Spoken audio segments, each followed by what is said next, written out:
જય જવાન જય કિસાન. તો આપણે ફુલાવરના બગીચામાં રમેશભાઈ મુલાકાતે આવ્યા અને લાખણીથી સુડાજી પણ મુલાકાતે આવ્યા કે એમનું ફુલાવરણ કેવું હોય અને નવું પણ મેં વાવેતર કર્યું હતું, પણ એમને પૂછ્યું કે મારું વાવેતર કેવું લાગ્યું એ પણ હું રમેશભાઈને એમને પૂછવા. આવા રમેશભાઈ, રામ રામ રામ રામ રામ રામ રામ રામ રામ રામ બધામાં આવો મોજમાં એકદમ. બોલો બોલો રમેશભાઈ, બોલો બોલો. હવે એમ છે આ અમરસિંહજી, તમે ફુલાવરને કોબીજનું બધું વાવેતર કર્યું છે? જી જી જી સર.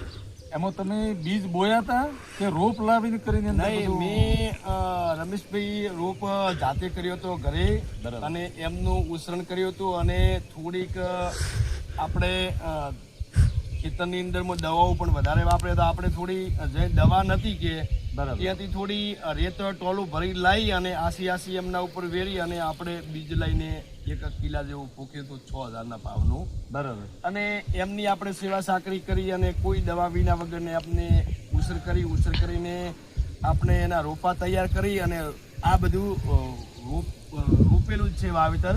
બધું બીજ પોખેલું આમાં ના આવે, આમાં રિયલમાં આપણે રોપા તૈયાર કરવા પડે ને પછી રોપણી કરવી પડે. કેટલા દિવસના રોપા થયા? હવે હાલે અત્યારે આ જે રમેશભાઈ વાત કરાવો રોપવાની, તો હાલે 32 દિવસ થયા આ રોપોને. બરાબર. અને 32 દિવસની અંદરમાં વિકાસ પણ મન તો સારો લાગ્યો. તમને હવે કેવો લાગે? એક નંબર લાગ્યો. એટલે તો પૂછ્યું ને. અને તમે દવાનો ને બીજું ઉપયોગ કરો છો કે ઓર્ગોનિક છે? નહીં, અંદર કોઈ દવા હજી આપી નથી, ડીપી ખાતર નથી આપ્યું, એરિયા નથી આપ્યું, કારણ કે જે આપણે બધાને ખાવાનું હોય જ છે, બીજાને કશું કોઈને ખાવાનું હોતું નહીં, આપણે જ ખાવાનું. આપણો માલ ખાય, આનું પાંદડું ખાય તો આપણો માલ ખાય, એના પાસેથી આપણે દૂધ લેવાનું હોય, એ આપણા શરીરની હાનિકારી છે. તો આપણે કોઈ દવા વિના વગર ફુલાવરણ વાવેતર કર્યું હોય. મરચાં છે એમને પણ હજી દવા નથી આપવાની નથી.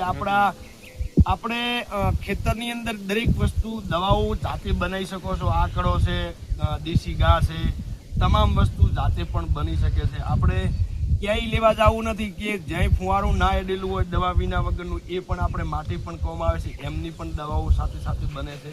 બધું આપણા ઘરની અંદર છે. ઝાડખા વનસ્પતિ આપણા ખેતરની અંદર સોડાજી ઘણી પણ ઊભી હોય છે, એ પણ કામ પણ આવે છે. બરાબર. તો મતલબ કે પૂરી ઓર્ગોનિક છે. અને અમારે કરવું હોય આવતી સાલ તો આજ કરાય કે મરચો બીજી કરાય કે આનું આજ કરાય? મારું માનવું એવું હોય કે સાથે સાથે તમે એકલું ફુલાવરણ નહીં પણ તો કોબી સાથે થોડું કરી શકો છો. સાથે મરચાં 2000 રૂપિયા કરો છો તો મૂળ બહુ ફાયદો રહે, કારણ કે થોડું બધું થાય. તો રીંગણ બી કરી શકો છો, દૂધી કરી શકો છો, તુરિયા કરી શકો છો, ઝાલર વાવી શકો છો, વાલોળ વાવી શકો છો, તમામ વસ્તુ વાવી શકો છો. પણ એના તમે થોડાક આગતરા રોપા પણ કરી શકો છો. ઘરે આપણે ખાતર ને માટી બે મિક્સ કરી અને રોપો પણ તમે જબલાની અંદર તૈયાર કરી શકો. ટાઈમ આવે એટલે એને રોપી શકો છો.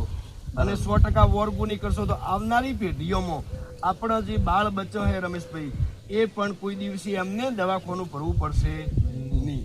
બરાબર. ખૂબ સારું છે. અને અમારે પણ આવી કરવાની. ના 100% કરો. અને આજે વિચારો અને કાલે કરશો. એની આજે વિચાર્યું અને આજનું આજે એને નક્કી કરી દેવું કે આપણે ફાઇનલ કરવું છે.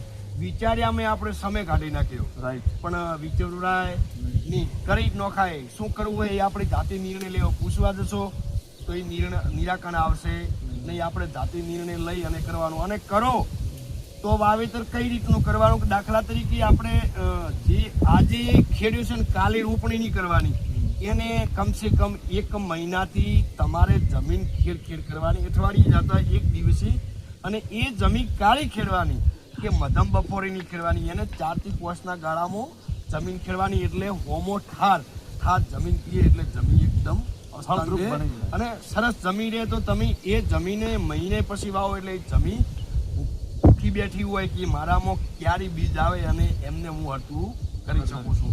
કારણ કે તાપેલા ઉપર આપણે ખાઈએ તો પણ ભાવતું નથી. તો એના માટે આપણે થોડીક જેજ કરવી પડે. 1 વાગે રોટી ખાધી હોય તો એમને હોજે 8 વાગે ખો તો એ આતરડું કહેતું હોય કે મને હવે તું રોટી આપ.